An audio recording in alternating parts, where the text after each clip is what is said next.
नमस्कार, मैं आपके साथ के राणा वीआईपी न्यूज देख रहे हैं आप। स्वागत है आप सभी का बिहार झारखंड बुलेटिन में। पटना में बन रहे लोहिया चक्रपथ पर आज सीएम ने गहन निरीक्षण किया। सीएम नीतीश कुमार ने ललित भवन के पास बेली रोड में बन रहे फ्लाईओवर अंडरपास का निरीक्षण किया और अधिकारियों को आवश्यक निर्देश दिए हैं। पटना के बेली रोड में बन रहे लोहिया चक्रपथ सीएम के लिए एक महत्वाकांक्षी योजना है, जिसके तहत दानापुर से लेकर डाक बंगला चौराहे तक पूरे ट्रैफिक को नो सिग्नल जोन में बदला जाएगा। वहीं नीतीश कुमार ने कहा है कि यह चक्रपथ सड़क इंजीनियरिंग का एक ऐसा नमूना है जिसे आने वाले दिनों में अन्य स्थानों पर भी लागू किया जा सकता है। और नीतीश कुमार ने कहा कि लोहिया चक्र का एक फेज जून से चालू हो जाएगा, वहीं पूरी परियोजना 1 से 2 साल के अंदर कंप्लीट कर ली जाएगी। उस समय ही ये हम लोगों के मन में बात आ गई थी कि इतना ज़्यादा सड़कों का निर्माण, पुलों का निर्माण सब कुछ सब जगह हो रहा है और ये पूरा का पूरा ये इलाका ऐसा है कि जहाँ पर ट्रैफिक बहुत ज़्यादा का आना जाना बढ़ता चला जाएगा, तो हम लोगों को ऐसा कोई सिस्टम बनाना चाहिए जिसमें कोई भी तरह से कहीं जाना चाहता है उसका एक अलग रास्ता रहे। तो उसी के हिसाब से जो इनका कंसेप्ट था, देख करके हम लोगों को बहुत खुशी हुई और सबसे पहले देश में बिहार में ही इसको अडॉप्ट किया गया और उसी के हिसाब से हम लोगों ने तय किया, इसका नामकरण किया लोहिया पथ चक्र। और समझ लीजिए कि इसमें 49 रास्ते इसके अलग अलग बनेंगे।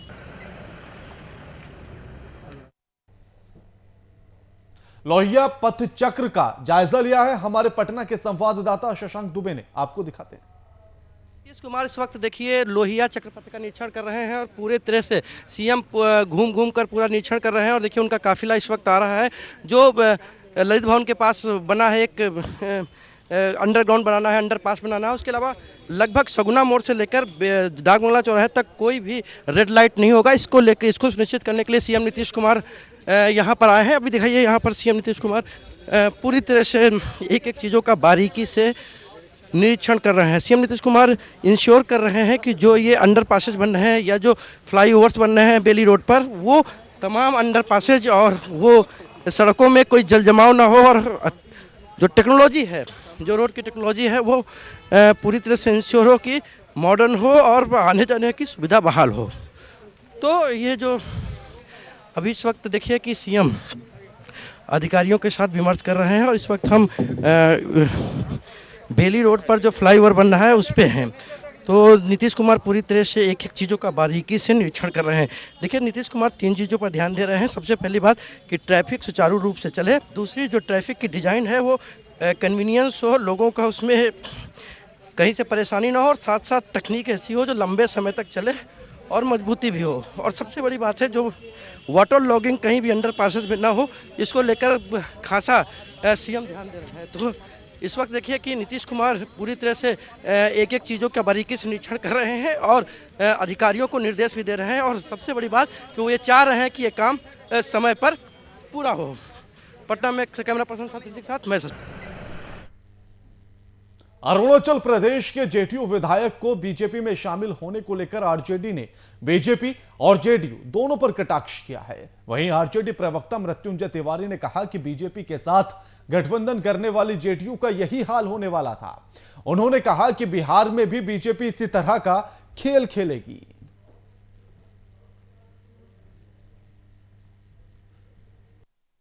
बीजेपी ने जेडीयू के 6 विधायकों को तोड़कर अपने पाले में शामिल करा लिया।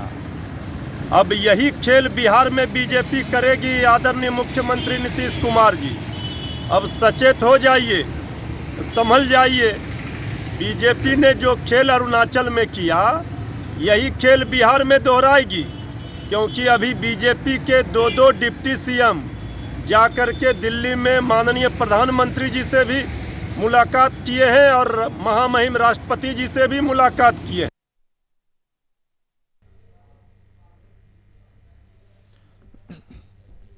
इस खबर पर हमारे साथ हमारे संवाददाता पटना से शशांक दुबे फोन लाइन पर जुड़ गए हैं। शशांक जी, जिस तरह से आज आरजेडी के प्रवक्ता मृत्युंजय तिवारी ने निशाना साधा है और कहा है कि बीजेपी के साथ जो भी गठबंधन करता है इसी तरह से खेल खेलती है बीजेपी उसके साथ, जैसा अरुणाचल प्रदेश में कर रही है?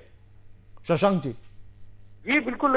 आज मृत्युंजय तिवारी जब चूंकि जो अरुणाचल प्रदेश में जो हुआ है, जिसमें बीजेपी के जो जदयू के विधायक थे वो बीजेपी में शामिल करा लिए गए हैं, ऐसे में राजद को एक मौका मिल गया है। राजद ने दोनों गठबंधनों पर ही सवाल उठा दिया। उन्होंने कहा कि जो जदयू और भाजपा का गठबंधन है वो किस तरह का है, अरुणाचल प्रदेश के मामले से पता चल जाता है। उन्होंने जदयू को आगाह किया, एक तरह से तंज कसा कि देखिए बीजेपी जिसके साथ जाती है उसको पूरी तरह से हजम कर डालती है। तो कहीं ना कहीं जदयू जो है अब बीजेपी का शिकार होने वाली है अरुणाचल के बाद अब बिहार में भी। तो एक तरह से राजद का जो पॉलिटिकल स्टैंड है वो उसकी हमेशा ये कोशिश है कि जो जदयू और बीजेपी के बीच में अलायंस है उसको कहीं ना कहीं क्रिटिसाइज किया जाए, कहीं ना कहीं उसके बारे में कहा जाए। तो एक मौका जरूर मिला है इससे विपक्ष को और खास करके राजद को, और राजद ये मौका बिल्कुल नहीं छोड़ रही है। जी जी, जिस तरह से कहा जा रहा है कि बीजेपी में भी इसी तरह का खेल खेलेगी, कितना सच लगता है इन दावों में? देखिए बिहार की जो अरुणाचल प्रदेश की राजनीतिक स्थितियां थी वहाँ जदयू कोई बड़ी प्लेयर नहीं थी। हालांकि जदयू के विधायक जरूर जीते थे, लेकिन जदयू वहाँ पर बहुत स्ट्रांग नहीं थे, वहाँ पर बीजेपी में शामिल हो गए। लेकिन बिहार की परिस्थितियां कुछ अलग है, और बिहार में एनडीए है जिसमें जदयू और भाजपा दोनों में है। ऐसे में अगर इस तरह के काम कहीं से कोई बीजेपी करने की कोशिश भी करती है तो पूरा अलायंस और सरकार खतरे में पड़ जाएगी।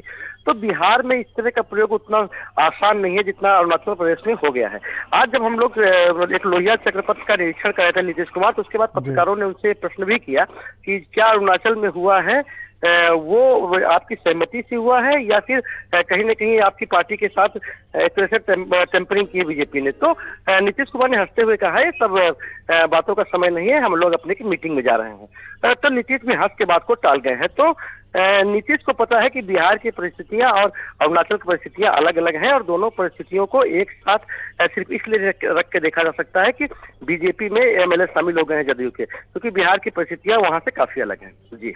जी शुक्रिया शशांक जी आपका हमारे साथ ये तमाम बातचीत करने के लिए। रोहतास में पूर्व प्रधानमंत्री स्वर्गीय अटल बिहारी वाजपेयी की जयंती समारोह कार्यक्रम का आयोजन किया गया, जहां बिहार के डिप्टी सीएम तारकिशोर प्रसाद कार्यक्रम में पहुंचे और कार्यकर्ताओं ने उनका फूलमाला और शॉल से भव्य स्वागत किया। इस मौके पर उन्होंने स्वर्गीय अटल बिहारी वाजपेयी और मदन मोहन मालवीय के चित्र पर पुष्प अर्पित किए और उन्हें श्रद्धांजलि अर्पित की है।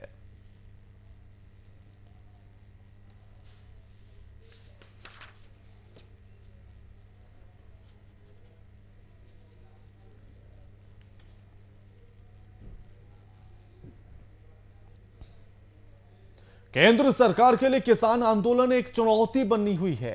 हर जगह सरकार को विरोध का सामना करना पड़ रहा है। ऐसे में सरकार ने पूरे देश में जगह जगह किसान चौपाल लगाकर किसानों को नए कृषि कानून के बारे में जानकारी दी। वहीं दूसरी तरफ प्रधानमंत्री किसान निधि सम्मान योजना कार्यक्रम का भी आयोजन किया जा रहा है।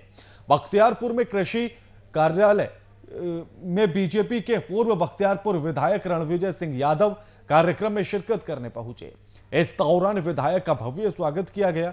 विधायक ने केंद्र सरकार के द्वारा लाए गए कानून को किसानों के हित में बताया।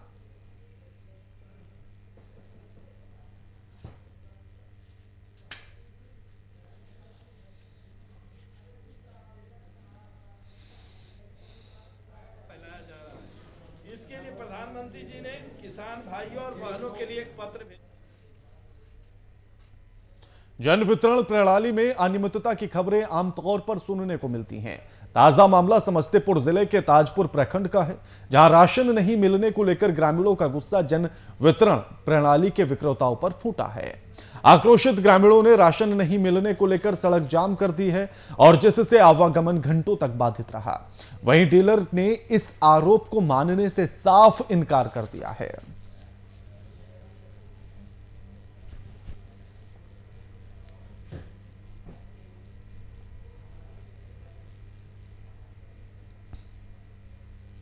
रांची के आरटीसी बीएड कॉलेज में कुर्मी समाज विकास परिषद का 40वां वार्षिक मिलन समारोह का आयोजन किया गया।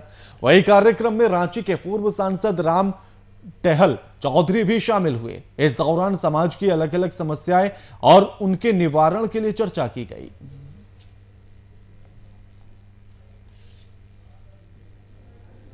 आज हर वर्ष यहाँ पे झारखंड कुर्मी विकास परिषद द्वारा आयोजित होता है मिलन समारोह।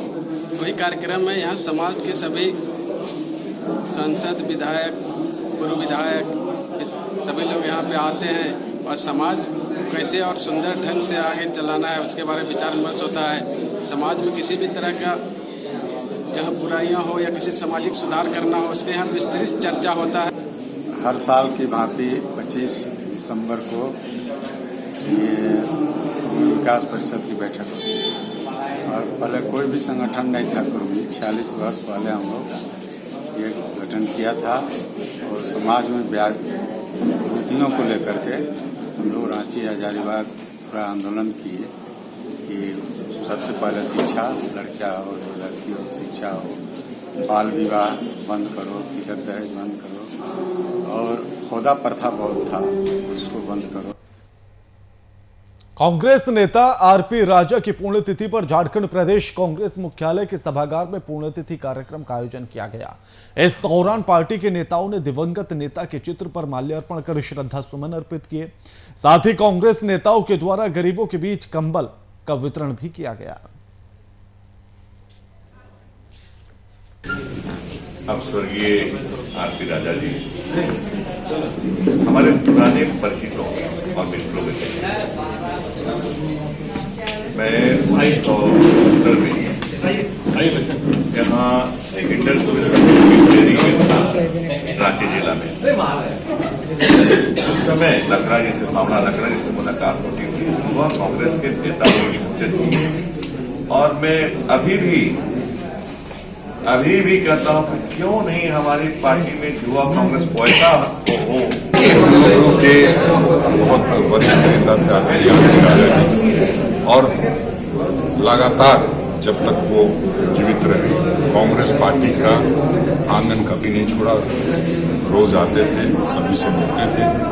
बतौर नेता, बतौर कार्यकर्ता हम उनको आज इस दिन पर नमन करते हैं और हम समझते हैं कि ऐसे लोगों की अभी पार्टी में बहुत आवश्यकता थी।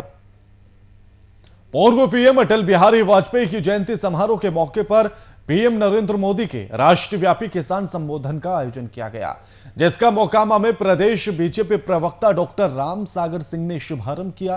प्रखंड कार्यालय परिसर अवस्थित ई किसान भवन में पीएम के सजीव यानी कि लाइव प्रसारण समारोह को देखने सुनने के लिए किसानों का सैलाब उमड़ पड़ा। बड़ी संख्या में किसानों में इस कार्यक्रम को लेकर उत्साह का माहौल देखा गया।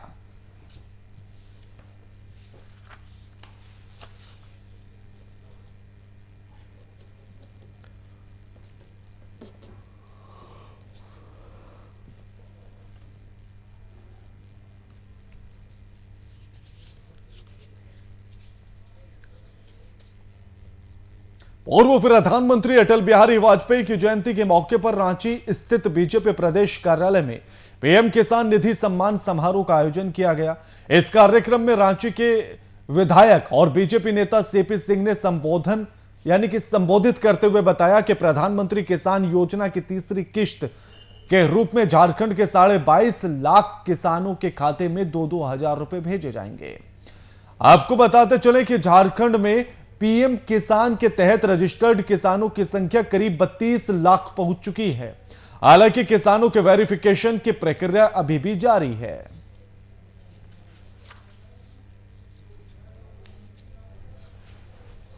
सारे के सारे जितने भी हैं ये सारे वामपंथी संगठन है। कोई सीपीएम से जुड़ा हुआ है, कोई सीपीएम आईएमएल से जुड़ा हुआ है। ये पंजाब और हरियाणा के जो किसान हैं ये सारे के सारे आड़तिये हैं। किसान के नाम पर आड़तिये हैं। आड़तिया का क्या अर्थ होता है भैया? कभी आपने पुराने जमाने में आपने कैलेंडर लिया होगा किसी दुकान में तो लिखा रहता था आड़तिया। दूसरे शब्दों में कुछ और कहते हैं, मैं उस शब्द का प्रयोग नहीं करना चाहता। कोशिश की जा रही है कि कृषि का क्षेत्र मजबूत हो।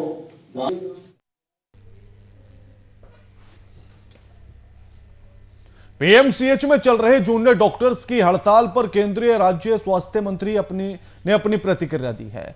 उन्होंने इस मामले पर बिहार सरकार को गंभीर बताया, साथ ही जूनियर डॉक्टर्स की मांग संज्ञान लेने की बात कही है। वहीं केंद्रीय राज्य मंत्री ने जूनियर डॉक्टर्स से मानव हित में हड़ताल को खत्म करने की अपील की है।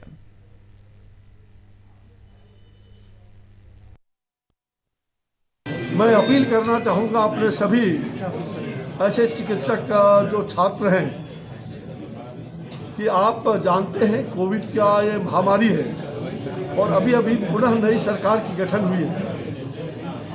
आपको इसमें आप जानते हैं कि कुछ वित्तीय हर प्रकार के व्यवस्था करनी पड़ती है और वो संलेख आदि तैयार होकर फिर कैबिनेट में जाएगा। 1 साल से मामला क्या है सर? मुझे लग रहा है कि 1 साल जिस प्रकार से कोविड महामारी की स्थिति जूझ रही है आप सभी जानते हैं, उसमें बिहार सरकार कटिबद्ध है।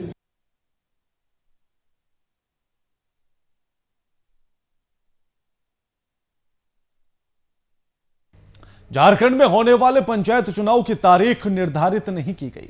इसके बावजूद पंचायत चुनाव को लेकर राजनीतिक महकमे में हलचल शुरू हो गई है। चुनाव के संबंध में भारतीय जनता पार्टी लगातार हेमंत सरकार पर पंचायत चुनाव नहीं कराने की मंशा रखने का आरोप लगा रही है। वहीं बीजेपी के आरोप पर कटाक्ष करते हुए जेएमएम की महिला मोर्चा के अध्यक्ष ने बीजेपी पर लोगों के बीच भ्रम फैलाने का आरोप लगाया है।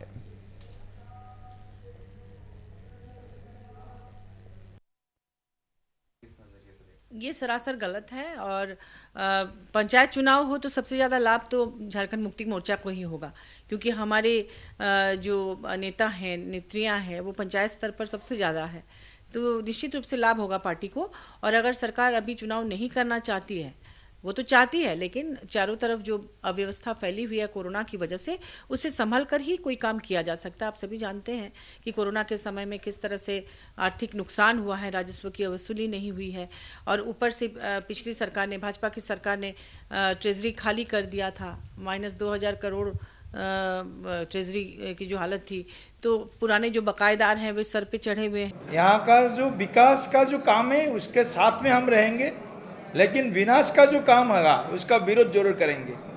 तो इसीलिए हम लोगों ने अभी विधायक दलों का साथ जो बैठक किया है, तो इन सरकार का जो मंशा है वो तो इस प्रदेश के लोगों के हित में तो नहीं देख पाया। उनसे चर्चा करने के बाद जो फीडबैक मिला है, इस सरकार का मंशा तो ठीक नहीं है।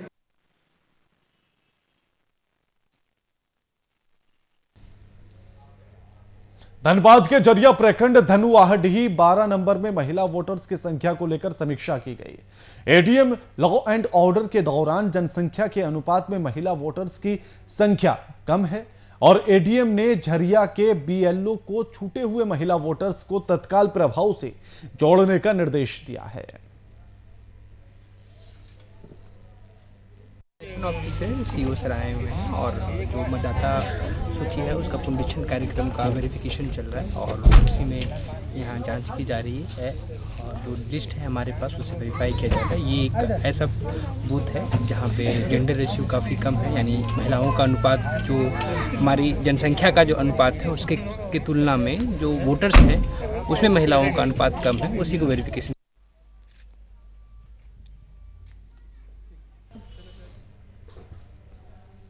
कोरोना संक्रमण के बीच दानापुर के संत लुक्स चर्च में सेना के द्वारा क्रिसमस का त्योहार हर्षोल्लास के साथ मनाया जा रहा है।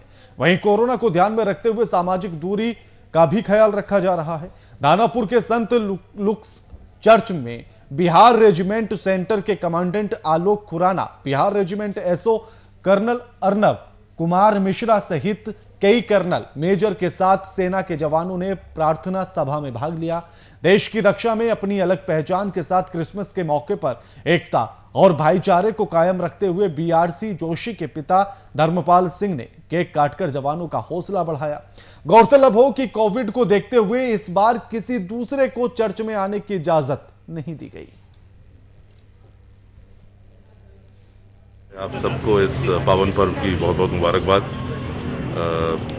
क्रिसमस के साथ बिहार रेजिमेंट शुरू से जुड़ी रही है। हमारे काफ़ी ट्रुप्स जो कि क्रिश्चियन कम्युनिटी से आते हैं, खास करके झारखंड प्रदेश से, और सेंट ल्यूक्स चर्च जो आप पीछे देख रहे हैं, ये भी एक तरीके से बिहार रेजिमेंट सेंटर के साथ ही जुड़ा रहा है सालों से, और इसकी देखभाल सेंटर ही कर रहा है। इस साल हाँ, जैसा आप कह रहे हैं, कोविड के कारण काफ़ी रेस्ट्रिक्शंस रही हैं।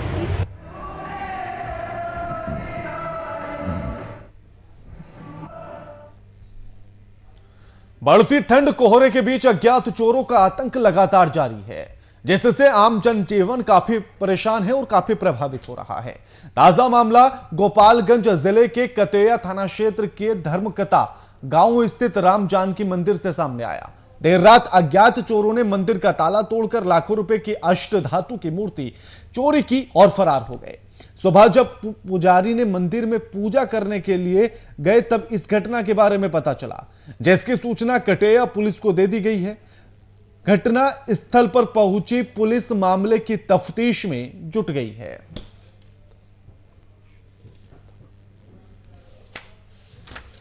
दुर्वासा दास धर्मकता मंदिर के पुजारी जब मंदिर पर गईनी है तो ताला तोड़ के धो रहा, सब मूर्ति के चुरा रहा। मूर्ति एक राधा कृष्ण का था, एक और मूर्ति था, 3 कीमती मूर्ति। मुजफ्फरपुर शहर के कई हिस्सों में लगातार अतिक्रमण हटाने को लेकर नगर निगम और जिला प्रशासन पिछले कई दिनों से विशेष अभियान चला रहा है। इसी क्रम में नगर निगम ने पुरानी गुदरी अतिक्रमण अभियान शुरू किया, जहां स्थानीय लोगों ने विरोध कर नगर निगम की टीम पर पथराव किया। साथ ही स्थानीय लोगों ने जमकर नारेबाजी की है।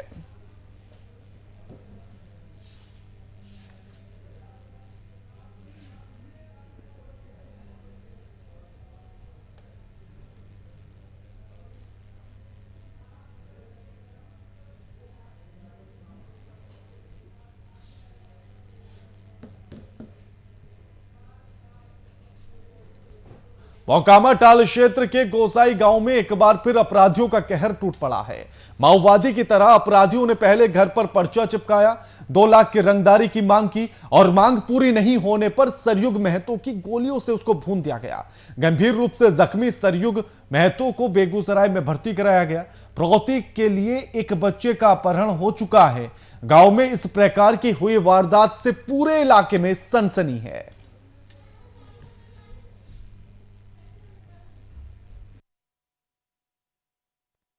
तो खाना खा कर गए बथान पर सोने के लिए, तो मतलब कबाड़ी 10 बजे ढका है, वो खोले कबाड़ी, सोचे कि मवेशी मेरा खुल गया होगा, से इधर उधर भटक रहा है। तो देखे कि पाछे से घर के जो छेदा है ना, बथान में छेदा है हवा जाने के लिए, उसी छेदा से गोली चला दिया।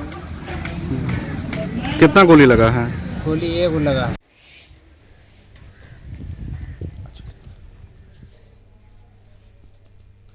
डीएम साहब के कार्यक्रम में आने की उम्मीद थी और इस बात को लेकर जानकारी मिली थी, लेकिन डीएम साहब नहीं पहुंचे तो ग्रामीणों ने हंगामा करना शुरू कर दिया। मुजफ्फरपुर के किसान भवन में उप विकास आयुक्त सुनील कुमार ने सभी विभागों के कार्यों की योजना की समीक्षा की। वही कार्यक्रम में डीएम के न आने की सूचना पर काफी संख्या में फरियादी शिकायत लेकर प्रखंड पहुंचे थे, लेकिन वो नहीं पहुंचे वहां पर, और इसके चलते लोग भड़क गए और जिसके बाद बीडीओ और सीओ के विरोध में नारेबाजी और प्रदर्शन करने लगे। समीक्षा बैठक के दौरान डीडीसी ने बीडीओ और सीओ साथ में मनरेगा के कार्यक्रम पदाधिकारियों को सभी योजनाओं पर काम करने का निर्देश दिया।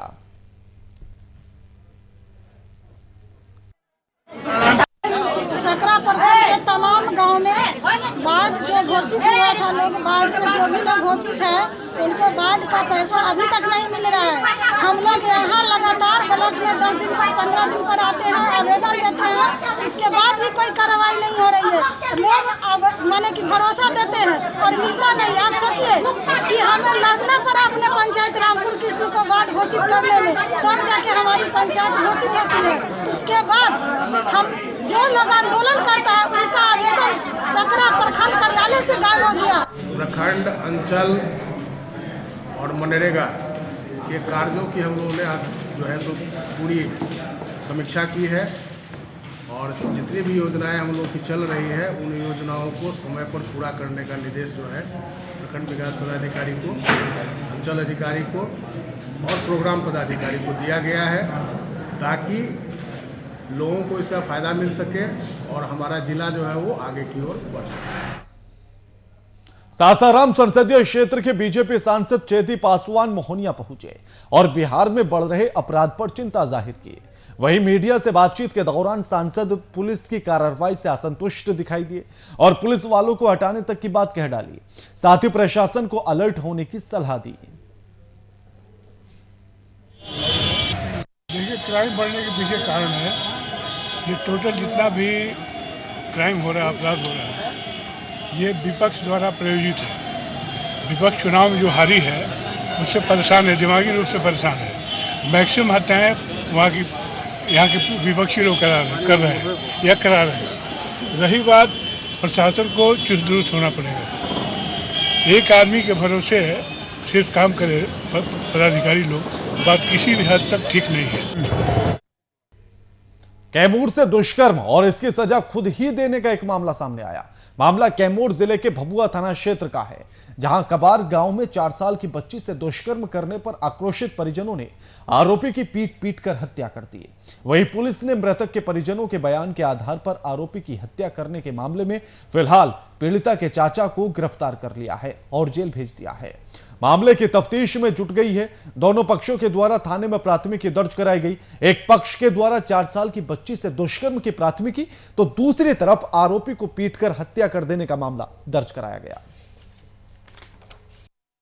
जो मृतक युवक था उसके द्वारा गांव के ही बगल के पड़ोस के 4 साल की बच्ची के साथ छेड़खानी किया गया था। इसी में उसके परिवार वाले रात में उसको पकड़ने के लिए आए थे, जिसमें छत पर से वो कूद गया था, जिसमें उसको चोट भी लगी थी। और उसके बाद फिर ये जो बच्ची के परिवार वाले थे उसके साथ मारपीट किए थे और जख्मी अवस्था में उसके घर पर छोड़ करके चले आए थे। बाद में उसकी मृत्यु हो गई थी। बुलेटिन में फिलहाल इतना ही। लगातार खबरों के लिए देखते रहिए VIP न्यूज। नमस्कार।